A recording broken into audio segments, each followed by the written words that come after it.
Hi, good morning, good afternoon, and good evening to wherever you are. This is Radio Works World. You're here with your host, Sabrina Salmi, on the Dream Big Show. I'm here today with my special guest, someone who I really admire, Brian Benson. His mission is to wake up the world with conscious, thought-provoking media that inspires. He's founder of Reawake Media, an award-winning author, filmmaker, actor, TEDx speaker. He knows the value of trusting your intuition and wants to share his own personal journey of growth, discovery, and accomplishments with the listeners. Brian, welcome to the show. I'm absolutely honored that you accepted my invitation to be interviewed. We've been Facebook friends for some time now. I love your work, your book. I hope you got copies of your book, actually. I've got some right here. Yes. Excellent. Yes. So just welcome. How are you? How are you today? I'm really good. I'm good. I have no complaints. Well, that's a good place. That's a good space to be, isn't it? Really. Yeah. Could you start by just giving me a bit more background on what you do? Because your bio is just amazing. Filmmaker, actor, author, award-winning author, may I add. Tell myself and the listeners a bit more about you, about your journey. Well, I think the work that I've recently done, probably in the last 7 or 8 years that you're talking about, all kind of happened accidentally. I was running my family business up in Salem, Oregon. We had a golf center, like a driving range and a retail store and a 9-hole par 3 course. And I just felt like I was kind of complete there. I felt like I'd done, I wasn't growing there anymore. And I felt like there was something else I was supposed to do with my life. And I had no idea what it was.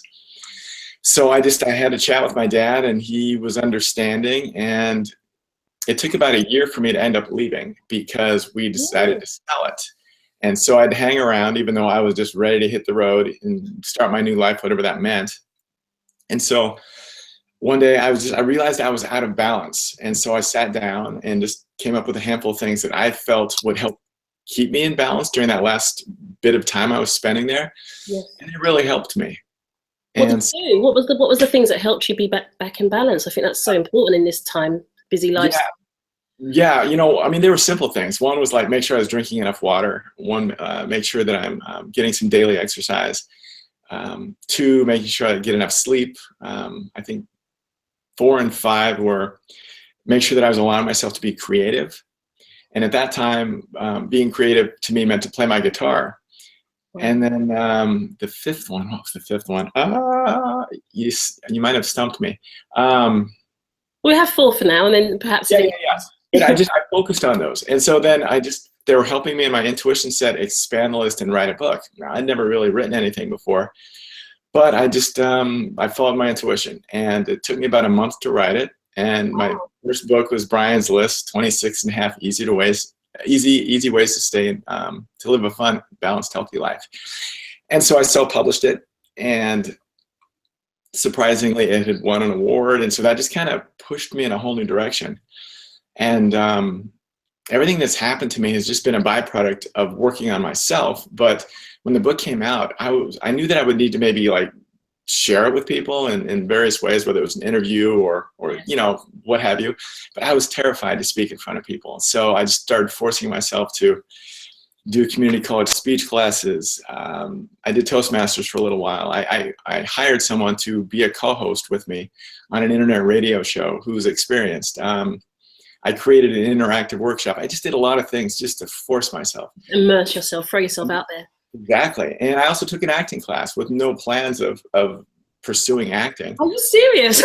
Yeah, I just felt like it would be a good way just to kind of, open up. And so I did the class, and it was fun. I didn't really think I would, continue acting, but I had an idea come to me in the form of a dream. I woke up, I wrote it down.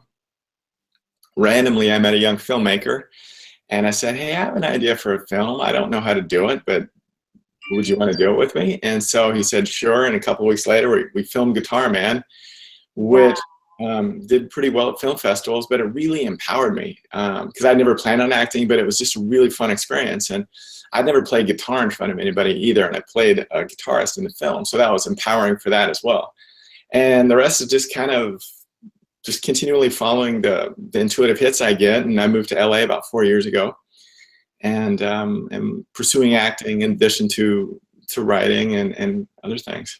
It's really beautiful, that kind of the way things just popped up. I actually thought, I assumed, and it's wrong to assume, that you actually pursued acting as a career, just something you had to build up your confidence. It's really interesting that you just did it, you just went into it, but it's kind of worked out the way it has.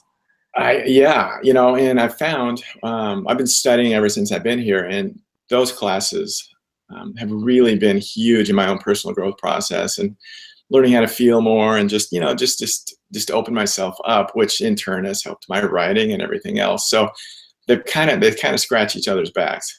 Ooh. Yeah. What was, for instance, Ryan, when you was, you know, my journey is similar to you. I'm very scared about stepping up, but you kind of combed through it like it was effortless. Like, how did you go from the state of just going, okay, I'm going to feel the fear, but do it anyway? What was the thought process behind that? Whew. In some ways, it has felt effortless. In other ways, it's been tough. You know, I just felt like I was supposed to do it, that first film, and so I just did it. And I just was able to set aside any fear that I had, because it just, the feeling of like, this is what I'm supposed to do, overrode that. And you know, and the more that we do, as we continually step out of our comfort zone, it gets a little bit easier. I'm not saying it ever gets easy, but you gain confidence and you realize you can do it. And sometimes you're thrown into situations that you don't know how you're going to make it through, but you do. You know, most of the issues that we suffer from are just in our head. You know. Yes, absolutely. So it's not easy, but I just try to stay out of my head and just trust and know that I will land in whatever I try. I like that, because when we come into our heart space, we end up grounding ourselves, and you haven't got so much judgment. There's something that I've been discussing with my children, actually, about growing through life. It's just like when you go to the gym, you know, you've got to exercise the muscle, and there's nothing that can compensate from immersing yourself and having that experiential, like listening to your journey. It's very similar, you know, just experiencing it and exercising that muscle of experiential immersion. Then you grow through life, and it's kind of like you hurt, you heal, and you help. And I really love that kind of ethos that you've got going on. There's a lot of synergy there. So how many books have you authored? Well, I 3 officially. There was a few more ebooks that I've taken down since, because I become a little bit better writer, and I'm going to reuse that material and some stuff going forward. But right now, 3. Excellent. Could we see some of those? Could you share the titles of those?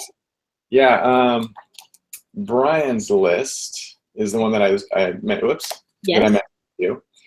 And then there's Finding Your Voice, which is a whole bunch of just quotes and blogs and stories that I put together. Nice. And then the children's book that I did last November called Steve the Alien. Oh, this is the one I've been going, absolutely. Yeah, that's the one that really got us going. I was with my kids. And tell me a bit about each of the books, please. You know, it's not nice that I'll just take a favorite for the purpose of listeners. You know, tell us a bit about the books. Well, I mentioned a little bit about Brian's List already, the book about balance. And it's kind of funny. The books, maybe not Steve the Alien, but the other books that I've written were definitely for me first and foremost in my own personal growth process. So having balance for me has just been kind of my foundation as I've moved forward. So I really focus on staying in balance, which enables me to, I think, be more creative and to move through things a little more smoothly when they do get rocky. I love to go hike, and that really keeps me grounded and kind of helps me stay out of my head. You know, I meditate a little bit, exercise, and I try to eat pretty healthy. And so all those things in some ways help me kind of keep my channel to spirit, God, whatever you want to call it, clearer, which in turn allows me to hear my intuition clearer, which I think that is the roadmap for all of us. Not to, I don't want to stop you, but how did you learn what that voice was? Because I think a lot of people talk about intuition, but also I've heard people saying, what is it? Is it from the head? Is it from the heart? How do I know what it is? How did you find your voice? How long did it take you to nurture and listen to, this is definite for me?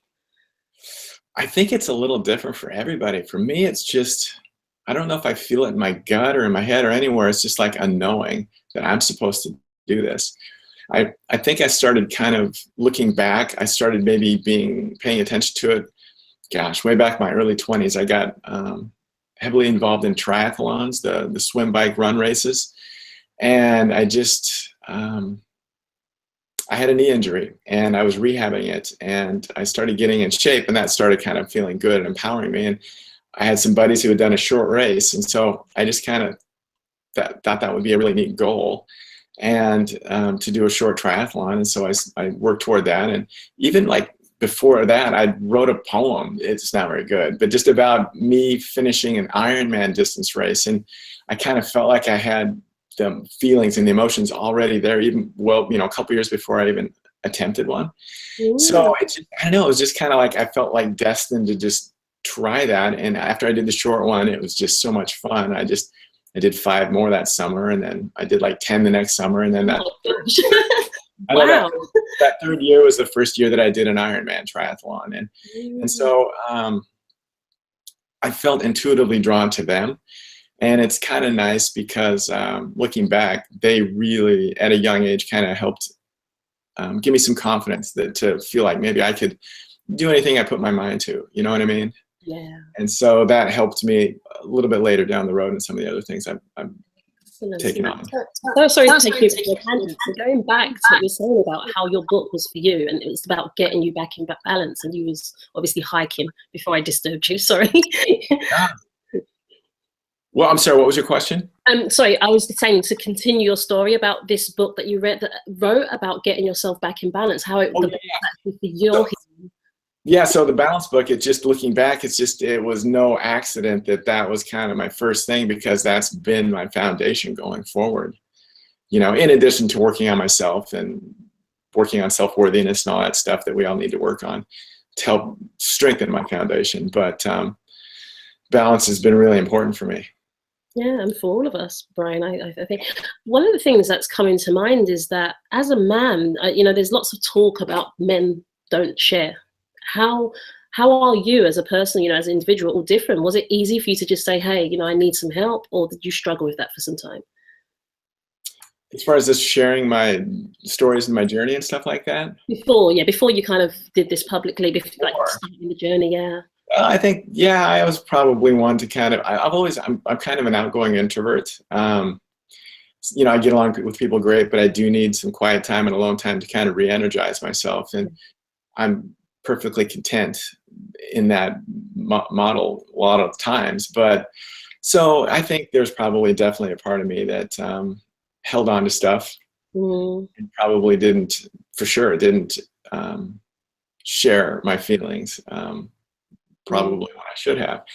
And so it's been an interesting experience the last 8 or 10 years, and I'm still working on it. I mean, there's parts of me that, it's really easy for me to be open and stuff, but there's deeper parts that are finally starting to kind of come out, and it's interesting, but it's totally a process. And I'm working on another book that I'm excited about, that it's already kind of felt like it's been healing just working on it. Wow. It's kind of a memoir, but I want to try to do the men's version of a combination of the book Wild and Eat, Pray, Love. I know it sounds very ambitious, but no, not at all. It is what it is. There's obviously a reason why it needs to come out the way it is coming out. Perhaps for the listeners, what kind of advice would you give to someone that finds it quite hard, and what are kind of the benefits from just saying, there's other people that's going through what I'm going through. Perhaps by me asking, it can help others and myself. Well, obviously, if you have some good friends that you trust, that you feel like you can share some stuff with, that maybe aren't necessarily going to try to fix you, just listen. Because a lot of times when people give you advice, it's just their own fears coming out. They're not necessarily appropriate for ourselves. But that's one. You know, get involved in some things that force you to open up. You know, everybody should take an acting class. It's been so good for me, and That's you know, interesting. I hear the same thing from a lot of the people that I study with. You know, but yeah, it's okay. It's okay to. It's not easy, but it's okay. And, you know, and man, boy, having your support system, whether it's your family, and I mean, if they're closed off, then it's going to be really even harder. But just try to find people that aren't, and that will listen and just accept you and be non-judgmental, and but put yourself into situations that kind of force you to step out of your comfort zone and see what's. I like that. And I think it was I like what you said about the not needing to solve, because I think automatically some people you share and they're trying to fix it and you just need to offload. And I think that's really good, just to be able to be heard and listened to without judgment. So that's really good advice, actually. Thank you. Yeah, so moving on to your third book, Brian, how about you share that with us, and you know, the reason why and what the message it is that it's trying to communicate with the world. Finding Your Voice, or Steve the Alien? Oh, Steve the Alien, sorry. Oh, yeah. Steve the Alien, it's an interesting story in and of itself. I started just messing around like in 2004, just writing this rhyming kid story, and I got about halfway through, kind of got stuck, and so I put it aside, and I started looking at it again in 2007, and ended up kind of feeling like I had an idea to finish it, and I did, and then set it down for a few years, and then I ended up moving to Reno, Nevada from Oregon to be near my son while he was in high school for those 4 years. He lived in the Lake Tahoe area in Northern California. And I met a young guy randomly who was working for a company that made kid stories into kind of moving picture apps. Oh, wow. And they really liked it, and they found this. I had written a few others that liked those too, and so I signed a contract with them to make them into picture apps. And there was kind of dragging along, but some of the work was looking really amazing. They hadn't finished it yet, but then they ran out of money. And so then it just kind of sat around for a little longer. And I finally wrote them and asked to be released out of my contract. And then last year I just said, you know, it's time. And so then I met someone who I worked with. I hired her to kind of help me make sure that I did it professionally and kind of learn how to do the launch and everything. And I found my illustrator on Craigslist. Oh, awesome. Yeah, and so I'm really happy how it turned out. And it was a lot of work, a lot more work than people might realize, but it was worth it, and I'm happy with the results. It's here now. Yeah. What's it about? Basically, it's about a boy walking to school, and a UFO lands nearby, and he's scared at first, but then, you know, it's a friendly alien, and basically the alien is on a scavenger hunt put on by his school, and he needs a pair of shoes. And so the whole thing is rhyming, and so it kind of dances around, and he ends up giving him a pair of shoes, and he takes off, and I'm working on a sequel. And so, yeah, I'm happy with how it turned out. Well done. So tell us about Finding Your Voice, Brian. Your other book, Finding Your Voice. Yeah, Finding Your Voice. That was a little scary for me, because it was a lot more personal than the first book I wrote was just a bunch of ways to stay in balance, and I just kind of tied in some of my own experiences with that. But Finding Your Voice was more personal, kind of the first step in me opening up and sharing on a much broader scale. But I'm really, really happy how it turned out. It won an award too. Congratulations. Thank you. But you know, it just it was good for me, and you know, people have said they've enjoyed it, and so that's the main thing, you know. But like I said, it was for me first and foremost, and if it can help other people. So what's the core message about Finding Your Voice? Obviously the title. Well, I mean, you know, it's just a combination of stories and experiences that I had and little blogs that I wrote, and so I don't know if there's one particular message. It's just a whole bunch of different ways that I experienced life, and we're all so very much similar in common that we all, you know, I think most all of my experiences can definitely be shared with other people, and they can just input themselves into my little experience and go, oh my God, you know, I was in that same position then, you know what I mean? Yeah. So I'm just trying to, ultimately I feel like I'm just supposed to be here like I just want to be a living example for others, just to try to be their most authentic version of themselves as I work on it myself, just to give them permission to do the same. It seems like you're doing a great job with that. Absolutely, like, just remarkable. Where can people get hold of your books? Do you have a website you can share? How can people get in touch with you? Absolutely. All the books are on Amazon. And my official writing and acting name is G. Brian Benson. I go by my middle name. But you can go to my website too. It's just gbrianbenson.com. And I'm on all kinds of different social media, you know, Instagram and Facebook and all that kind of stuff. Same name? Is it the same name on the Instagram and Twitter? Yep. Me, Brian Benson. Yep. Excellent. I want to thank my parents for that one. But. Lovely. You know, I know you talk about wanting to use conscious and thought-provoking media to awaken people. Talk a bit more about that. That's really fascinating. When I read that, I was like, wow, that's really amazing, very deep. Well, thanks. You know, in addition to the books, I've done a couple of short films that I wrote and acted in as well, like Guitar Man, which we talked about, and then one last year. It was called Searching for Happiness.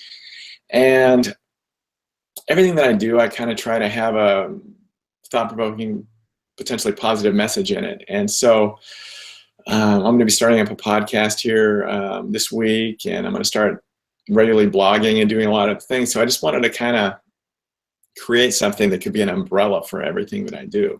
And so that's why I created Reawaken Media. Excellent. And where can people see you? Do you travel the world, or are you predominantly out in the US? I'm open to traveling, obviously, and I hope to. Right now, I'm primarily in LA, Los Angeles, and yeah. Well, the show's called Dream Big. If you want to dream big now, what would be the one? Give me two things that the listeners could perhaps assist you with in creating that dream. Oh my gosh! Wow. It's interesting because I'm doing so many things. Sometimes I get myself bogged down a little bit, like I'm maybe like, what do I need to work on now? But I do feel like I'm going to start speaking in public a little bit more. You know, I did a TEDx talk a couple of years ago, and that was a really wonderful experience for me. And I basically just share the story that I kind of told you about how I left my family business and wove it through some points that I learned and utilized. But I'd like to do more speaking, public speaking, and so.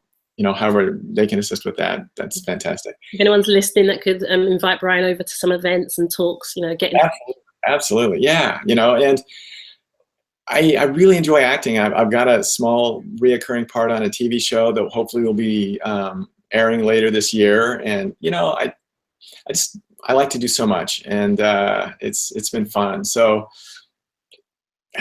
you know. Dream big. You know, who would you like to go to dinner with? Who could you go to dinner with that would really cement your acting career? You know, we have to stop limiting ourselves. You know, we are connected to so many people. You know, who would you love to spend dinner with this evening? I mean, you know, that's interesting. I haven't really thought about that as far as like somebody current. You know who I'd like to that's not with us anymore? I know a lot of people say it, but Abraham Lincoln. I mean, he just seemed like such a fascinating individual. Who also had a sense of humor and just a folksy sense about himself, but yet he did so much and at the expense of, you know, his own health and just whatever. But just, I don't know, fascinating individual. That's someone you would like to go to dinner with. Absolutely. I like that. Crank up your time machine. I'll be there. Yeah, you never know. And what about current? Is there anyone that's current that you would like to spend some time with, just to pick their brain? Sorry, I just put you on the spot, thrown it out there. Sorry. God. About childhood memory, do you remember as a child? Is there anyone you wanted to meet? They're all sports people. You know who I'd like to meet? I hadn't even thought about it until I read it. Ron Howard. He has a huge experience in you know, he was an actor first, and he's been a very successful director, and yeah, it seems like a really down-to-earth guy. Ron Howard. So Ron Howard, if you're listening, or anyone that knows Ron Howard, get in touch with Brian Benson. You never know what could happen. Do lunch. There's magic in connection. You know, Brian, I think it's just amazing that the way you express your journey. I think at the end of the day, we just have to simply be. And I think it's just really intrinsically important the way you've put it. You're not trying to be, do, or have anything. You're just being you and sharing each step of the way with other people. And I really believe that's how we learn from each other, because like you said, we're very similar. We believe that we're not, and people are not going through, but we have a lot of the same stuff, just kind of interpret it in different ways. Absolutely. Absolutely. And this has not been an easy journey. Despite all the things people see that I may or may not have done the last 7 or 8 years, I've wrestled with a lot of them. And I really kind of had my little come to whatever moment last November when Steve the Alien came out. I was depressed for a week after it came out. And there was a part of me that I kind of have a feeling like I know where things are headed. And so I put pressure on myself when I create something that, is this the thing that's going to kind of maybe give me a little bigger platform or what have you.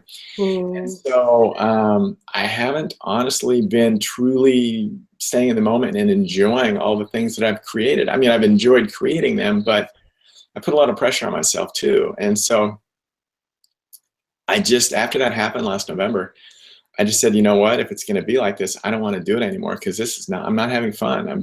My expectations are kind of messing with me, and I'm not just staying in the present moment most of the time. So I've figured, I'm still working on it, but I got this little jar that I put little pieces of paper in there, a couple times a week on just little mini successes that I've had, and I throw it in there instead of like feeling like I have one massive one. I just focus on the little ones, and that celebrate all wins. Absolutely. Helps me stay in the moment and celebrate the wins and enjoy the process. Yeah, that's allow instead of push. Yes. So what have you learned from that experience from last November? Well, just that it's so cliche, but it is the journey. It's not the final result. I mean, I've done 4 Ironman, and I rode my bike across the country, and they were wonderful, amazing experiences. But sometimes after I finished the race, it was just like, what's next? Instead of just really embracing the training and all that stuff, which I kind of did, but that's just one small example. But the books are other ones, and so yeah. What do you do to relax, Brian? What's your kind of downtime? I love to go hike. Getting outside, it helps ground me. Movies, I love movies. It's just a way to step out of my head and just relax, but also I can kind of study a little bit, and I enjoy watching some cable TV, and yeah, I'm pretty simple. No, I think all solutions are, isn't it? I think sometimes we overcomplicate the process. It's just be yourself, and I think I think in society, especially nowadays, there's always something expected, and especially when you're a high achiever, people are waiting for what's next. So it's really important for us to just ground ourselves, say, actually, I don't need to give you anything next. I'm just kind of happy where I'm at. And I think that's where people get burnout. You're sharing that with me. I've been there, and I know many people that have, because it's kind of, what's the next big thing? And you're quite right. You kind of achieve this, and you don't sit down and go, oh, wow, I've achieved this, and absorb it. You're just off to the next best thing. And unfortunately, you see a lot of people that don't make it back. You've managed to turn that back around, but I've seen people not turn it back around. So, well done. Yeah, thank you. Yeah, I appreciate that. Thank you. Well, I've got a lot of support around me. Well, that's a good thing. And I think that's something that you've mentioned from the start of the interview, is about the support system. So, if anyone's listening, you might not have friends or family around, because some people, one of the biggest problems in the world is loneliness. And, we're together, but we're still lonely and isolated. So it's like you said, find someone that you can confide in. It might just be a stranger on the street. But just if we feel like we're being heard from time to time, I think that's very therapeutic. Absolutely. So you've been an amazing guest, Brian. We can do another show in the future. Yeah. Absolutely amazing. I love the work that you do. I'm going to continue supporting what you do in any way I can. When you're in the UK, or if I'm out in the States, we'll have to meet up. I'd love to meet up and have a chat, and we'll just continue our relationships virtually for now until we meet each other. But really, really thank you. I'm really honoured that you accepted my invitation. It's my pleasure, Sabrina. Thank you. Thank you very much. Yeah. You take care. And you. Thank you.